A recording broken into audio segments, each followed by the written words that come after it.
Assalamualaikum warahmatullahi wabarakatuh. Saya Sugiono, JGB Angkatan 1, SDN Negeri 1 Lengkukai, Kecamatan Kelumayan Barat, Kabupaten Tangamus.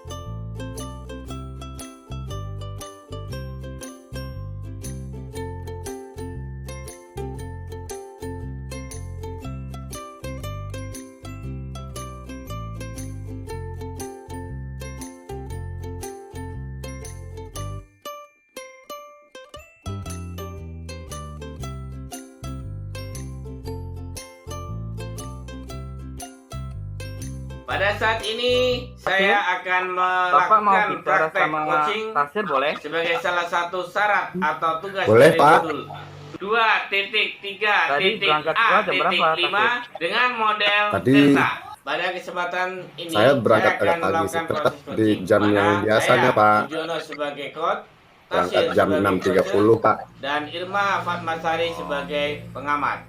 Akan melakukan tadi pagi sarapan pakai apa Tasir? Pada kasus satu, saya tadi pagi sarapannya pakai sayur tumis Pak.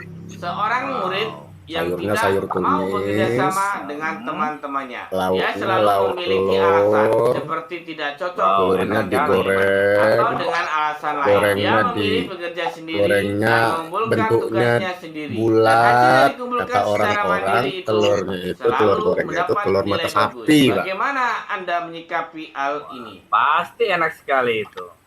Yang masak siapa Pak Tasir? Yang masak ibu. Sama kalau kadang-kadang saya sempat saya bantuin ibu Pak. Oh iya, baguslah. Terus Bapak Ibu Tasir di rumah kerja apa?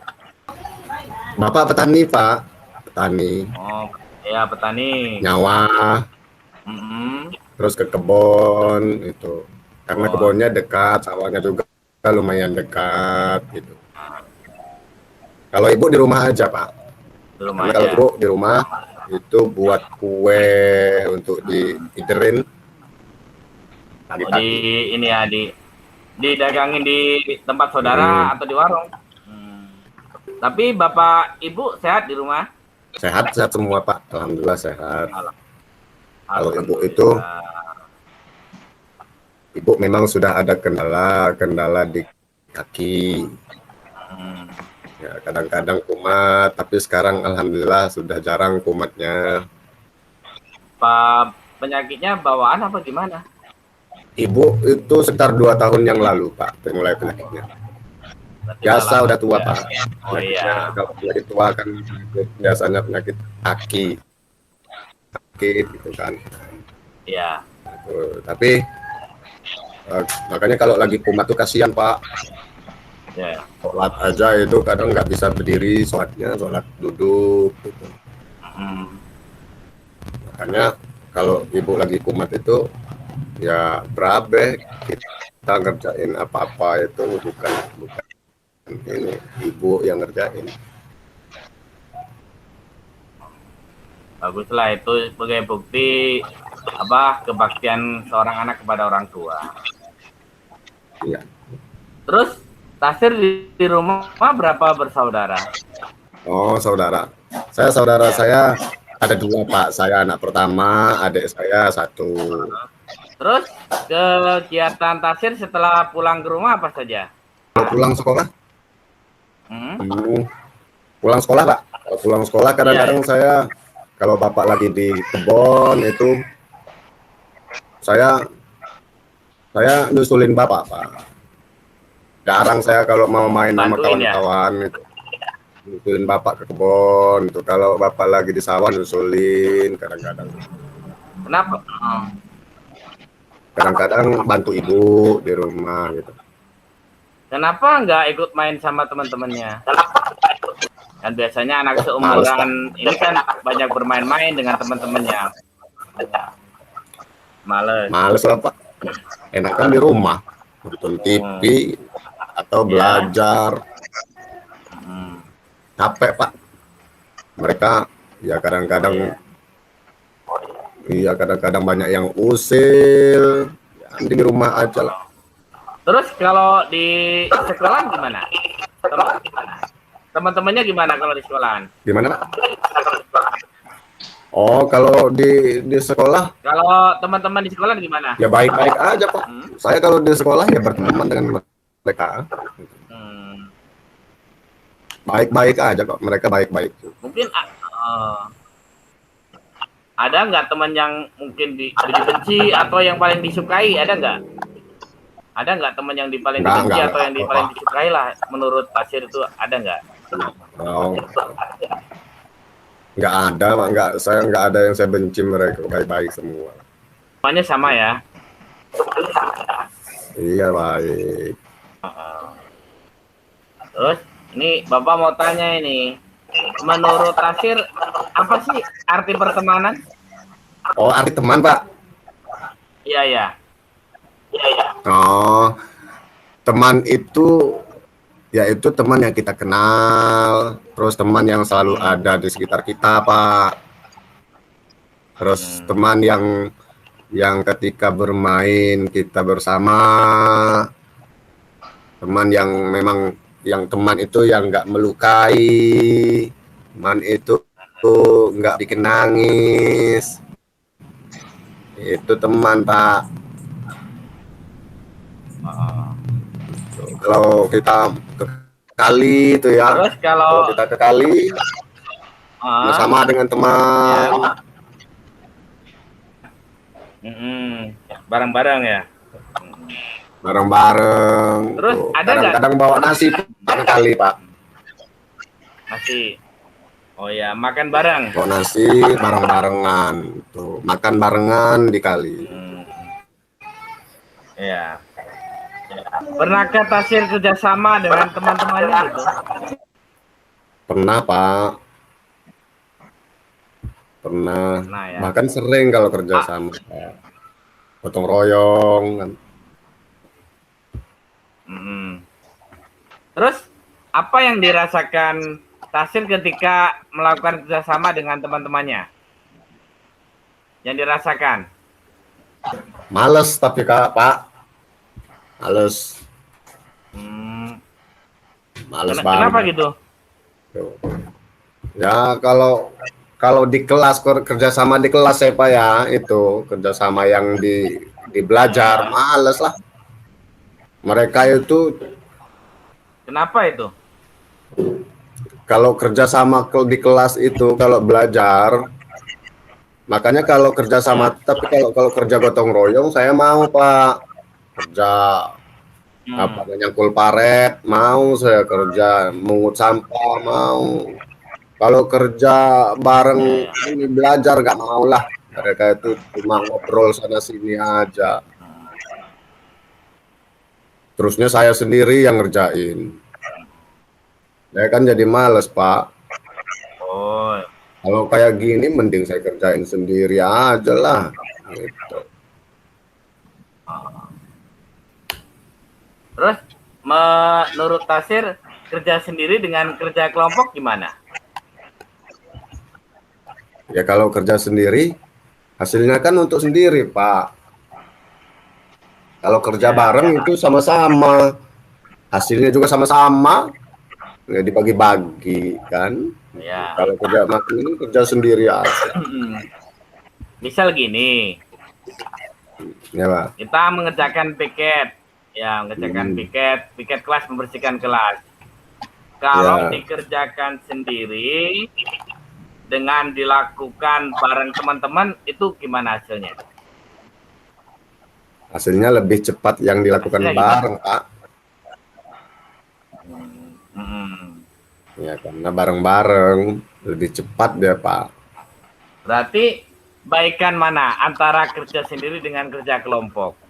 Ya baik kerja kelompok Pak. Mengapa kerja kelompok?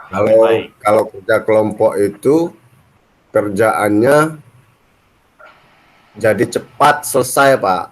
Terus hasilnya juga bagus gitu hasilnya. Kayak piket itu, kayak kalau kerja kelompok piket itu kan, kalau kerja sama, kerja bareng itu cepat selesai gitu. Dan hasilnya juga bersih gitu. Berarti kerja sama dengan teman-temannya lebih baik daripada kerja sendiri ya? Iya Pak. Oke. Begini Tasir, kita kan manusia tinggal di dunia ini. Kita tidak hanya sebagai makhluk individu, tapi juga makhluk sosial, di mana kita nggak bisa hidup sendiri. Pasti kita akan membutuhkan bantuan orang lain. Kita perlu berinteraksi, kita perlu ngobrol dengan orang lain gitu. Jadi manusia itu nggak bisa hidup sendiri, pasti akan memerlukan bantuan orang lain. Karena kita makhluk sosial. Iya Pak, memang benar. Ya. Benar sekali. Bahwa kita ini kan membutuhkan orang lain. Ya. Kita ini nggak bisa hidup sendiri. Contohnya kemarin, teman saya membangun rumah. Itu yang ngerjain banyak orangnya Pak. Oh banyak, iya. Ada lebih dari 5 itu. Saya berpikir kalau paman saya sendiri yang mau membangun, sendiri yang kerja, mau berapa bulan selesainya Pak ya?